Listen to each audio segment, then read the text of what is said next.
দ্বিতীয় বিশ্বযুদ্ধের এক গুরুত্বপূর্ণ মোড় ছিল পার্ল হারবারে জাপানের আকস্মিক হামলা, যা আমেরিকাকে সরাসরি যুদ্ধে টেনে আনে এবং এর সুদূর প্রসারী প্রভাব পড়েছিল তৎকালীন সোভিয়েত ইউনিয়ন অর্থাৎ রাশিয়ার উপরও।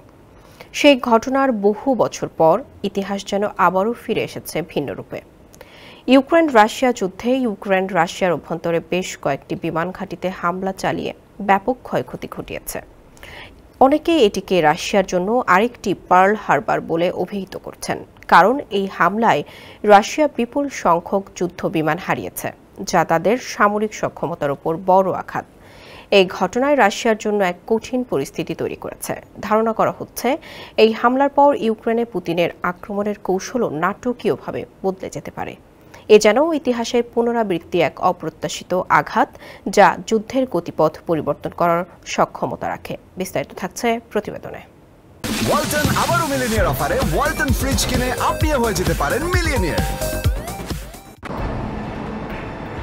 ইউক্রেন রাশিয়ার বেশ কয়েকটি বিমান ঘাঁটিতে হামলা করেছে। এই হামলার পর কিয়েভ দাবি করছে তাদের সামরিক ইতিহাসের সবচেয়ে সাহসী ড্রোন হামলা হলো এটি। দ্য টেলিগ্রাফ প্রকাশিত এক প্রতিবেদনে বলা হয়েছে, রোববার এই হামলা চালানো হয়, যদিও রাশিয়া তা চেপে রাখে। কিন্তু উচ্চ রেজলিউশনের স্যাটেলাইট চিত্রে রাশিয়ার ব্যাপক ক্ষয়ক্ষতি ধরা পড়ে। ওই ছবিতে দেখা গেছে রাশিয়ান বিমান বাহিনীর বেশ কয়েকটি যুদ্ধ বিমান পার্ক করা। এর মধ্যে রয়েছে কৌশলগত বোমারু বিমান, পরিবহন বিমান এবং আকাশ প্রতিরক্ষায় ব্যবহৃত অত্যাধুনিক সব বিমান।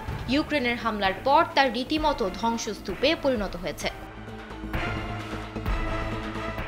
ইউক্রেন অপারেশন স্পাইডার ওয়েব নামে এ হামলা চালায়। রাশিয়ার অভ্যন্তরে প্রবেশ করে 5টি রাশিয়ান বিমান ঘাঁটিকে তারা লক্ষ্য করে। এই ঘাঁটিগুলোর মধ্যে কিছু রাশিয়ার অভ্যন্তরে শত শত কিলোমিটার দূরে অবস্থিত। ড্রোন হামলার পর এই সামরিক জেটগুলোকে রক্ষা করার তুমুল চেষ্টা করা হয়, কিন্তু শেষ রক্ষা হয়নি। এই ঘাঁটিগুলোর মধ্যে একটি হলো বেলায়া বিমান ঘাঁটি, যেখানে হামলার আগের একটি চিত্রে দেখা যায় রাশিয়ান বিমান বাহিনীর প্রধান শক্তি Tu-160 বিমান পার্ক করা। প্রতিরক্ষা ব্যবস্থা সক্রিয় থাকার পরও এগুলো ইউক্রেনের ড্রোন হামলাকে প্রতিরোধ করতে পারেনি।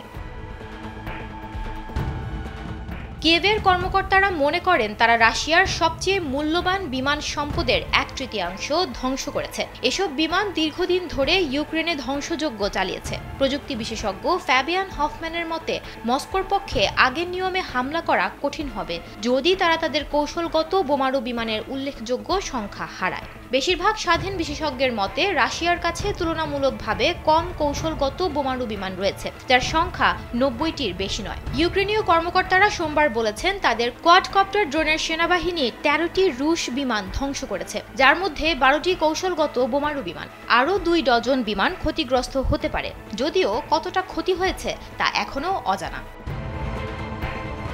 সুমনা মুস্তফা, কালবেলা।